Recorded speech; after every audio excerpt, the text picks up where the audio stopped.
अस्सलाम वालेकुम dear students. आज के इस वीडियो लेक्चर में हम बात करने जा रहे हैं mechanism of electrophilic aromatic substitution reaction. ठीक है, ये हमारे पास इलेक्ट्रोफिलिक एरोमेटिक सब्स्टिट्यूशन से आपको पता चल रहा है कि एरोमेटिक का मतलब कि यहाँ पे इन्वॉल्वमेंट किस चीज की है। There is an involvement of benzene ring. The most characteristic features of benzene is its unusual stability that makes it to undergo substitution reaction। ठीक है, जो बेंजीन की अनयूजुअल स्टेबिलिटी होती है वही इसको इस कैपेबल बनाती है ताकि ये सब्स्टिट्यूशन रिएक्शन दे सके। सब्स्टिट्यूशन रिएक्शन क्या होता है? सब्स्टिट्यूशन रिएक्शन वो रिएक्शन होता है कि जब आप किसी एक एटम को रिमूव करते हो और उसकी जगह दूसरे एटम को ले आते हो, दूसरे एटम को इंसर्ट करते हो। Benzene ring has a cloud of pi electron exposed above and below its plane।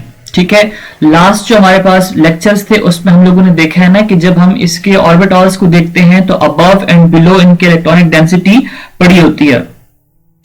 It can therefore readily serve as a source of electron to an attacking electrophile। Electrophile के बारे में हमें पता है जिसके ऊपर पॉजिटिव चार्ज है। ठीक है, तो अब क्या है कि इलेक्ट्रोफाइल जो है उसके ऊपर ये इजीली जो है अटैक कर सकता है और उसकी वजह से हमारे पास इलेक्ट्रोफिलिक सब्स्टिट्यूशन रिएक्शन जो है वो पॉसिबल है।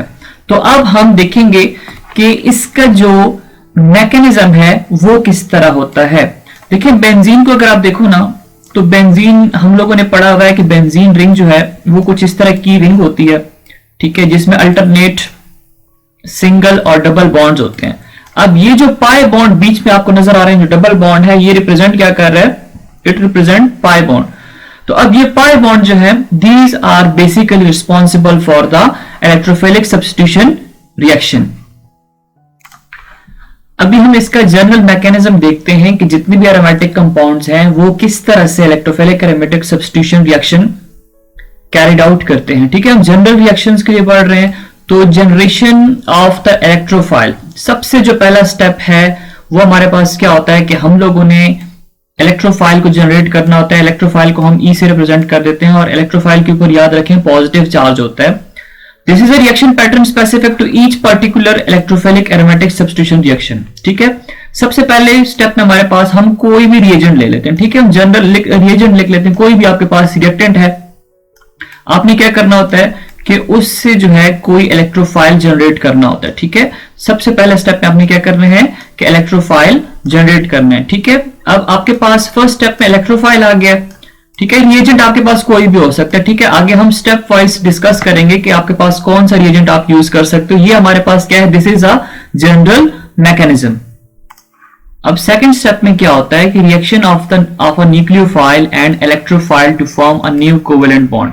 अब इसमें क्या होता है कि हमारे पास जो बेंजीन रिंग है, ठीक है, it act as a nucleophile. ठीक है, क्योंकि इसके पास हमारे पास पाई इलेक्ट्रॉन्स हैं तो बेंजीन रिंग जो है it act as a nucleophile और इसने क्या करना होता है? It react with electrophile. ठीक है, जो कि हमने फर्स्ट स्टेप में जनरेट किया है।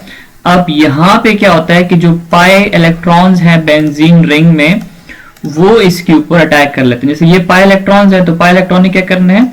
इसके ऊपर ऐसे अटैक कर लेना है। अब नेक्स्ट स्टेप में हमारे पास क्या होता है कि कुछ एक इंटरमीडिएट स्पीशी बन जाती है। ठीक है, उसको हम ऐसे लिख लेते हैं। तो ये हो गया जी बेंजीन। इसमें जो एक पाई बॉन्ड है उसकी ब्रेकेज हो जाती है। यहां पे हमारे पास क्या है? हाइड्रोजन एटम मौजूद है और यहाँ पे इलेक्ट्रोफाइल जो है ये आके अटैच हो जाता है। ठीक है, अब यहाँ पे क्या होगा? एक पॉजिटिव चार्ज आ जाएगा। क्यों? क्योंकि हमारे पास जो इलेक्ट्रॉनिक डेंसिटी है वो यूज हो गई है किधर? इलेक्ट्रोफाइल को कैप्चर करने में। ये जो स्टेप होता है ये हमारे पास बहुत ही स्लो स्टेप होता है। ठीक है, तो हम यहाँ पे कंडीशंस में स्लो लिख देते हैं। अब ये जो इंटरमीडिएट की फॉर्मेशन हुई है, ठीक है, जिसके ऊपर यहाँ पे पॉजिटिव चार्ज भी आ रहा है बेंजीन रिंग में, इसको हम कहते हैं क्या है? This is known as cyclohexadienyl ketene. Ketene क्यों बोल रहे हैं? क्योंकि इसके ऊपर हमारे पास पॉजिटिव चार्ज आया हुआ है तो इसलिए हम इसको कहते हैं केटाइन। और इसको हम एरिनियम आयन भी बोलते हैं या समटाइम इसको हम सिग्मा कॉम्प्लेक्स भी कहते हैं। बेंजीन जो है इसके अंदर हमारे पास नॉर्मल जो हाइब्रिडाइजेशन होती है वो होती है sp2, ठीक है। याद रखें कि बेंजीन के अंदर जो हाइब्रिडाइजेशन है दैट इज sp2। लेकिन जब हमारे पास ये आयन एरेनियम आयन की फॉर्मेशन होती है तो ये जो कार्बन एटम है, ठीक है, अगर आप इसमें देखें तो इसमें आपके पास कौन सी हाइब्रिडाइजेशन आ जाती है sp3। ये कार्बन जो है ये sp3 हाइब्रिडाइज्ड हो जाता है और यहां पे आप इसके पास कितने पाई इलेक्ट्रॉन्स रह जाते हैं, 4 पाई इलेक्ट्रॉन्स, ठीक है, 1 2 3 और यहाँ पे 4 पाई इलेक्ट्रॉन्स रह जाते हैं। वैसे बेंजीन के अंदर हमारे पास 6 पाई इलेक्ट्रॉन्स होते हैं। एक जो पेयर होता है वो इलेक्ट्रोफाइल को कैप्चर करने में यूज हो जाता है। अब फाइनल जो थर्ड स्टेप है इसमें हमारे पास क्या होता है कि जो प्रोटॉन होता है ना, ये जो यहाँ पे आपको ये H नजर आ रहा है, ठीक है, it is taken away by the base, ठीक है। इसी जो हमारे पास एरेनियम आयन है इसको हम बेस के साथ रिएक्ट करवा देते हैं, ठीक है। ये आपके पास एरेनियम आयन हम ड्रॉ कर लेते हैं ऐसे, ठीक है। ये पाई इलेक्ट्रॉन, ये भी पाई इलेक्ट्रॉन, यहाँ पे इसके ऊपर पॉजिटिव चार्ज है, ठीक है। यहाँ पे ये हाइड्रोजन के साथ अटैच्ड है और यहाँ पे ये क्या है, इलेक्ट्रोफाइल के साथ अटैच्ड है। अब हमें क्या करना है कि कोई ना कोई हमारे पास कोई बेस आ जाएगा, लेट से हम उसको बी से रिप्रेजेंट कर देते हैं। बेस हमें पता है ना कि उसके पास क्या होते हैं, लॉन पेयर ऑफ इलेक्ट्रॉन होते हैं, ठीक है, अनपेयर्ड ऑफ इलेक्ट्रॉन होते हैं।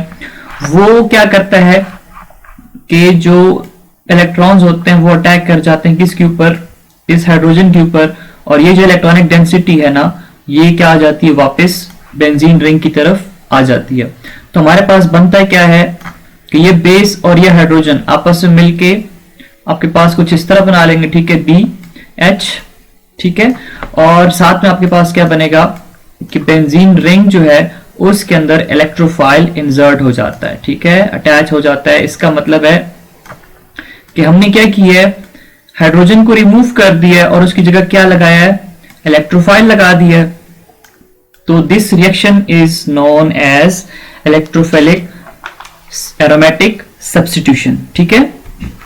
प्रोटॉन जो है वो रिलीज हो गया, प्रोटॉन को बेस ने ले लिया है, जो पाई इलेक्ट्रॉनिक सिस्टम है वो दोबारा से रीजनरेट हो गया। अब देखें यहां पे दोबारा से क्या है, 6 पाई इलेक्ट्रॉन मौजूद हैं। Alternate double and single covalent bond की रिफॉर्मेशन हो गई है। हमारे पास जो हाइब्रिडाइजेशन यहाँ पे sp3 हो गई थी, ठीक है, जब एरेनियम आयन की फॉर्मेशन हुई थी तो हमारे पास sp3 हाइब्रिडाइजेशन हो गई थी, लेकिन अब दोबारा से क्या हो गई है, sp2 हाइब्रिडाइज्ड फॉर्म में बेंजीन रिंग वापस आ गई है। The electron pair that bonded the proton to the carbon atom now becomes a part of the cyclic pi electronic system to complete the sextant again. Sextant हम कहते हैं किस चीज को, कि जब आपके पास पाई इलेक्ट्रॉन 6 कंप्लीट हो जाते हैं तो इसको हम sextet कहते हैं। And restore the aromatic character of the ring, जो मैंने आपको बता दिया। अब यहां पे मैंने आपको ये भी बताया ना कि जो हमारे पास फर्स्ट स्टेप होता है, ठीक है, दिस इज स्लो स्टेप, और केमिस्ट्री में हम पढ़ते हैं ना कि जो स्लो स्टेप होता है that step is known as rate determining step. यहां पे जो मैंने बी यूज किया दैट इज फॉर बेस, ठीक है। आप यहां पे लेट से हाइड्रोक्साइड आयन यूज कर ले, हाइड्रोक्साइड आयन मींस OH। तो अब OH आयन के पास ऑक्सीजन पे लॉन पेयर है, वो जब इस H को एब्स्ट्रैक्ट करेगा तो आपके पास यहां BH की जगह पे क्या बन जाएगा, H2O, वाटर की फॉर्मेशन हो जाएगी। इसका मतलब है कि हमारा बेसिक पर्पस, बेस का बेसिक पर्पस क्या है कि it abstract proton from the arenium ion, ठीक है। So this was all about the mechanism of electrophilic aromatic substitution reaction. Thanks for watching.